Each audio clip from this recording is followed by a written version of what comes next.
For 45 centuries, they have stood as silent sentinels on the edge of the desert, the last surviving wonder of the ancient world.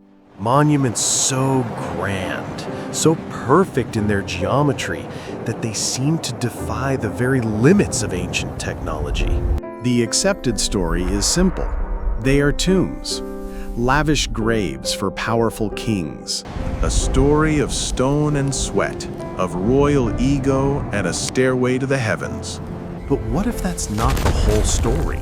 What if the pyramids were something more, something far more complex? New evidence suggests we must look past the idea of a simple tomb and see the pyramid through the eyes of its designers as a machine.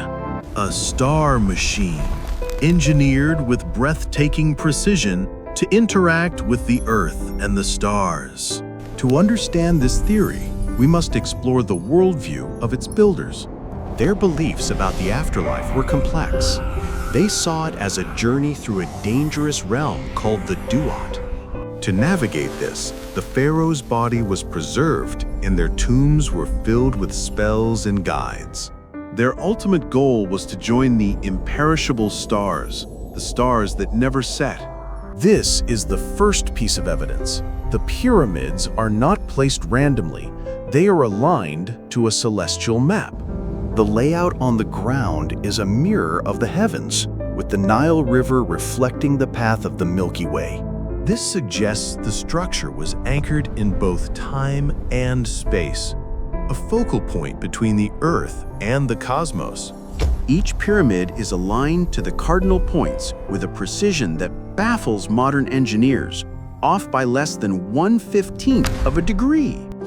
This level of accuracy implies a knowledge of astronomy far beyond what was thought possible for their time.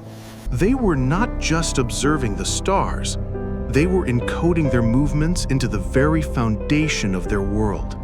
The cosmic alignment was the blueprint, but to build the machine itself required a feat of engineering that would echo through history. The challenge? To quarry, transport, and lift millions of tons of stone with Bronze Age technology.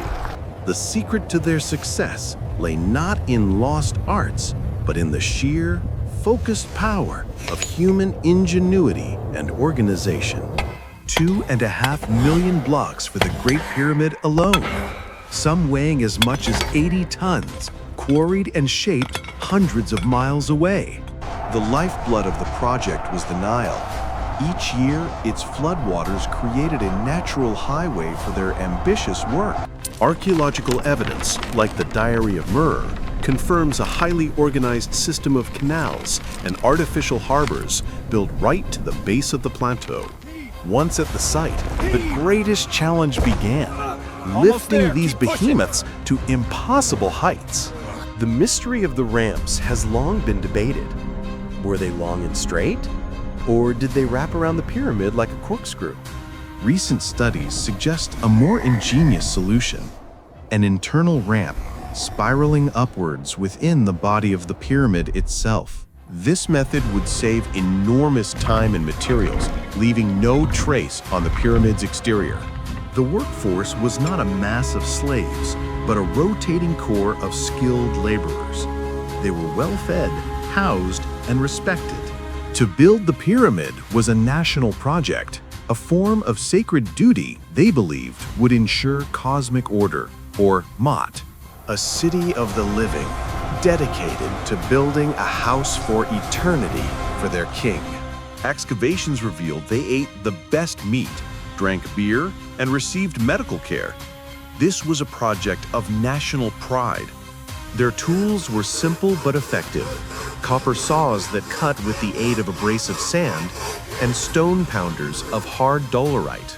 To create a perfectly level base across 13 acres, they may have used one of the simplest tools of all: water. The blocks were fitted together with a precision that is still, to this day, astonishing. The joints are less than 1/50th of an inch. This was all overseen by the vizier and architect, a master of logistics and a visionary on a scale never seen before. For 20 years, this monumental effort continued, a constant, rhythmic pulse of creation on the edge of the desert. As the structure neared completion, a final, crucial element was prepared: the outer casing. These were not common limestone, but fine, white Tura limestone, transported from across the river and polished to a mirror-like finish. These stones would cloak the pyramid, turning a stepped core into a smooth, perfect geometric form. The final piece was the pyramidion, the capstone, said to have been made of electrum, a shining alloy of gold and silver. Once the pyramidion was placed, the Great Pyramid was complete, a gleaming white mountain of stone, silent and waiting. But the theory suggests this was not an ending. It was an arming sequence. The pyramids were tombs. Impressive, yes, but tombs nonetheless. Their function was to protect the king's body and his worldly goods for his journey into the afterlife. A simple explanation for a profoundly complex structure. To understand the machine theory, we must venture inside, into its primary components. At its heart is the so-called King's Chamber, but theorists argue its design has less to do with burial and more to do with energy. The King's Chamber is the final resting place. The granite box is a sarcophagus. It was made of granite for permanence and protection, the ultimate safeguard for the royal mummy. But why this specific type of granite? Aswan granite is rich in quartz crystals, and when put under pressure, quartz generates an electric field. It's known as the piezoelectric effect. The theory posits the entire chamber was built to convert the subtle vibrations of the Earth into electricity, turning it into a massive power converter. These energy theories are modern myths. The Egyptians wrote extensively. They left us histories, spells, letters. Nowhere do they mention piezoelectricity. They talk about gods, rituals, and the afterlife. Perhaps the language was not written, but built. The sarcophagus itself is a key. It's too big to have entered the passages. It was placed here first, and the pyramid was built around it. Engineers have noted that its internal dimensions, when struck, would resonate at a frequency fundamental to the Earth itself. It wasn't a coffin, but a tuning fork. To amplify this resonance, the architects built one of the most astonishing spaces in the ancient world, the Grand Gallery. The Grand Gallery's function is well understood. The notches along its sides were for a system of wooden beams and supports used to maneuver the massive granite plugs that sealed the king's chamber. But its acoustic properties are too perfect to be an accident. The specific angle of the walls, the core-belled ceiling, it's a giant tunable sound filter designed to amplify specific frequencies. But what was the energy source? The machine needed a fuel. Some theorists point to the so-called Queen's Chamber and a radical theory of ancient chemistry. The salt incrustations in the Queen's Chamber are a natural phenomenon. The limestone blocks contain salt, and over millennia, moisture leaches it out. It's basic geology, not lost chemical technology. But an analysis of that salt revealed traces of chemicals that, when mixed, would produce hydrogen gas. The theory posits that two different chemical solutions were poured down the northern and southern shafts, creating a massive volume of highly energized hydrogen gas, which would then fill the pyramid's chambers, priming the machine for its final stage. All of this energy, telluric, acoustic, chemical, needed to be directed. This, theorists argue, was the true purpose of the mysterious shafts. They're often called star shafts, which is a romantic modern notion. In Egyptian, they were air passages. The most logical conclusion is that they were for ventilation during construction, or for the passage of the king's soul. But their alignment is too specific for chance. In the year 2500 BC, The southern shaft pointed directly at the belt of Orion, their god Osiris. The northern shaft pointed to Thuban, the pole star of that era. This celestial alignment was the when, but the machine's design also contained a how, written in the universal language of mathematics. The first clue, the number pi. The pi theory is a classic case of numerology. The Egyptians measured slopes using a unit called the second. A standard second naturally results in a structure with proportions that approximate pi. It's a consequence of their practical building methods, not theoretical mathematics. But the precision goes further. The measurement they used was the royal cubit, and the numbers involved seemed too specific to be accidental. Theorists noted that if you take the pyramid's height in cubits and multiply it by 43,200, you get the polar radius of the Earth. Take the base perimeter and do the same, you get the Earth's equatorial circumference. This is pure speculation. It requires choosing a specific ancient unit, a specific and frankly arbitrary number for the scale, and assuming they had knowledge it took humanity millennia to acquire. There is simply no evidence for it.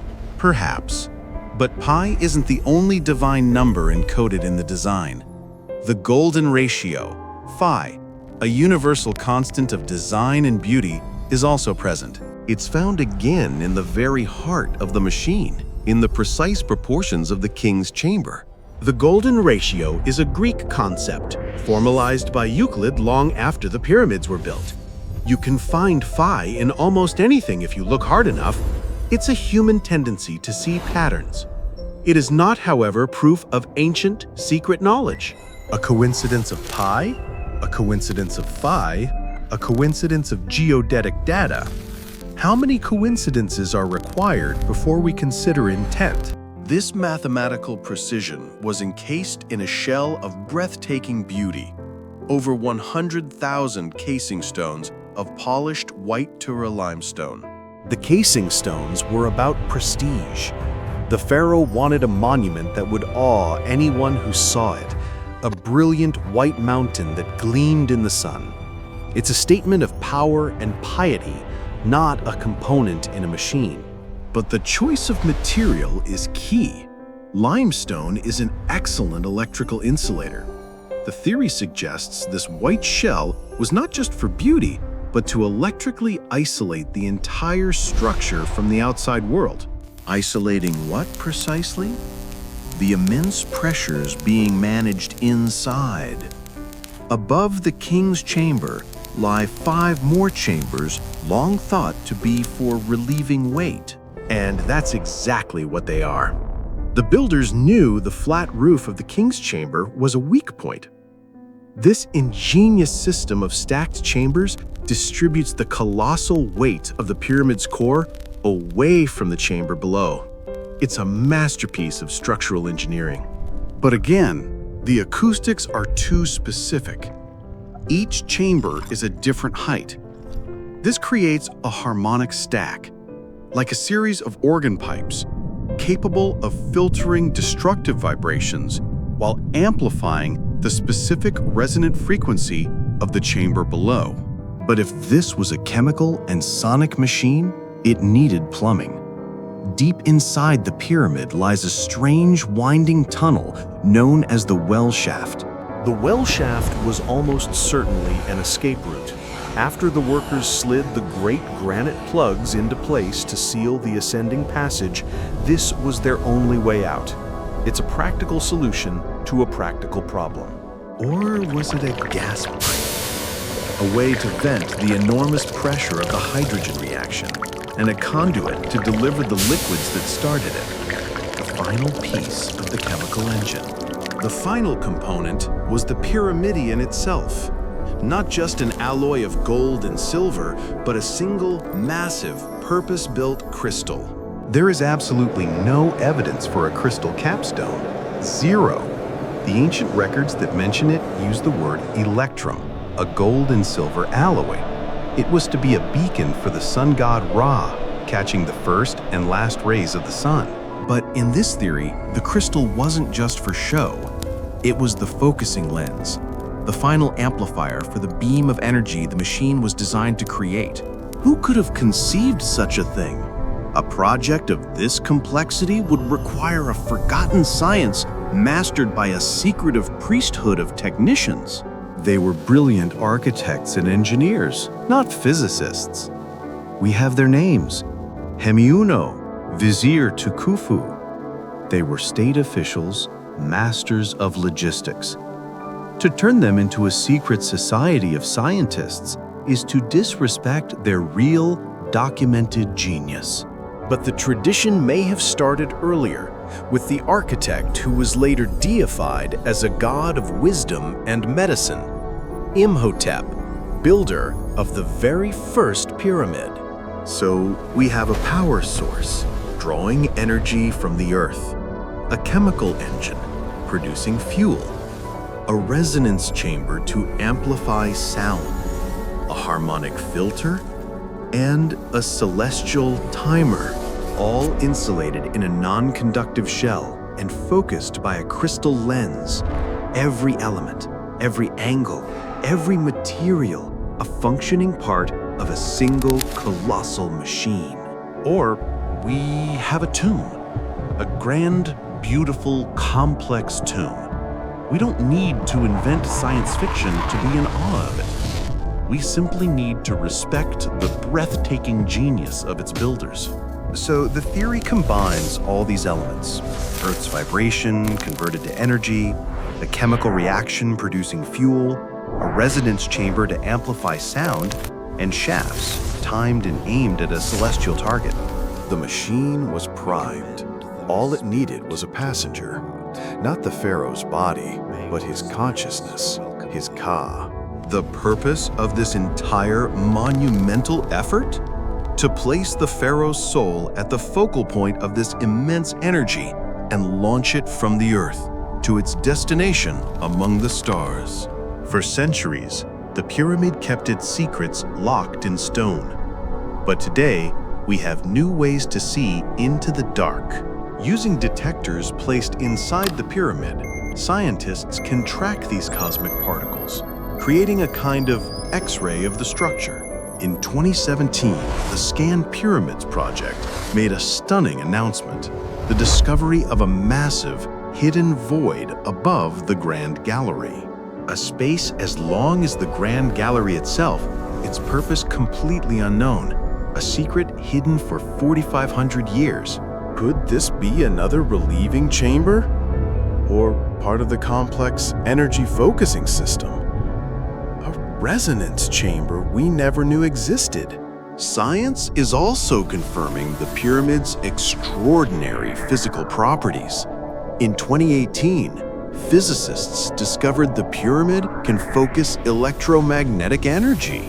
It acts like a giant lens, concentrating this energy in the very places where key rituals were designed to take place. The ancient architects, through observation and genius, may have designed the perfect shape to channel the unseen forces of our planet. All of this evidence points to a stunning conclusion. The pyramid was designed as a complex, multi-stage machine. A machine that would be activated at a precise moment when the stars were in perfect alignment. The final stage of the ritual would begin. The purpose? To use this focused energy to launch the pharaoh's consciousness to the stars. A beam of energy, they believed, would erupt from the pyramid's peak, a bridge to their afterlife in the heavens. The consciousness of the pharaoh would travel this beam, finally joining the star gods. But did it work? Is this what truly happened? The truth is, we don't know. The pyramid keeps its final secret. What is left is an empty chamber, an enduring enigma. The casing stones were stripped away. The hidden entrance was breached. Any evidence of the final event was lost to time. And so the simple story of the tomb became the default explanation for a machine whose true purpose remains a profound, unanswered question.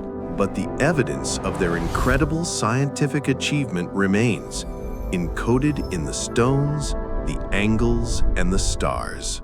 A legacy not of a proven afterlife, but of a breathtaking ambition to understand and harness the laws of the universe. They built a theoretical grid to the cosmos, a concept so advanced it continues to inspire and perplex us today. Perhaps the greatest secret of the pyramids is not the answer they hold, but the questions they inspire. They stand as a monument to the eternal human drive to ask, what lies beyond? A drive that has pushed humanity from building with stone to exploring the cosmos. Each generation seeking answers to the same questions with ever more powerful tools. The pyramids are not just a story of ancient Egypt. They are a story about us, about our relentless drive to understand our place in the cosmos. To look upon these ancient structures is to see a reflection of our own deepest curiosities. They are more than stone. They are a message, an equation, a puzzle for the ages. A puzzle that reminds us that the greatest journey is not to a destination, but the quest for knowledge itself. The secrets of the pyramids are not just about the past. They are about our future, and the search has only just begun. The echoes of this great work reverberate not just in stone, but in our enduring fascination with its mystery. Their work inspires awe not simply for what it was, but for what it represents. The peak of human ingenuity in the ancient world. The sheer scale of the operation, the quarrying, the transport, the decades of unified labor remains one of history's greatest logistical achievements. A city of thousands mobilized for a generation, all focused on a single monumental goal. Their engineering solutions, like the theorized internal ramp, show a level of problem solving that was elegant and brutally effective. The precision of their stonework has yet to be equaled, a silent testament to the master craftsmen who built it. Inside, the architecture soars, creating spaces that are both mathematically perfect and profoundly awesome. The star shafts remain one of the most compelling pieces of evidence, a clear link between the structure and the sky. And today, the search continues. As modern science reveals secrets the builders themselves could never have imagined. We now know the pyramid interacts with the universe in ways we are just beginning to understand, acting as a giant resonator. The universal language of mathematics is written into its very stones, a testament to a forgotten scientific tradition. And at the heart of it all, the human element, the visionary architect and the dedicated laborer. All of this genius, all of this effort, was marshaled for a single theoretical purpose, a grand conjecture, a magnificent what if that remains the pyramid's most captivating secret. In the end, we are left with silence, an empty room at the heart of the world's greatest riddle.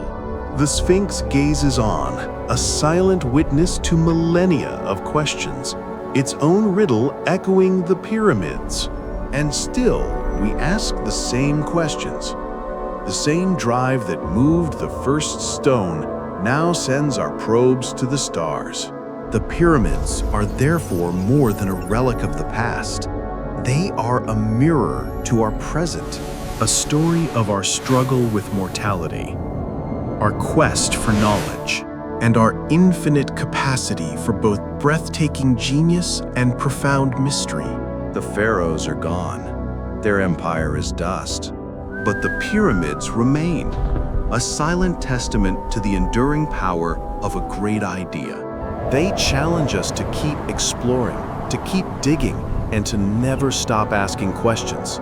They are a lesson in stone, a sermon in sand, a reminder that some mysteries are so profound they may never be fully solved. And perhaps that is their true purpose, to stand forever as a symbol of our unending quest for knowledge. To inspire us to look upon their works and wonder. The search for the secrets of the pyramid is the search for the secrets of ourselves. And that search has only just begun.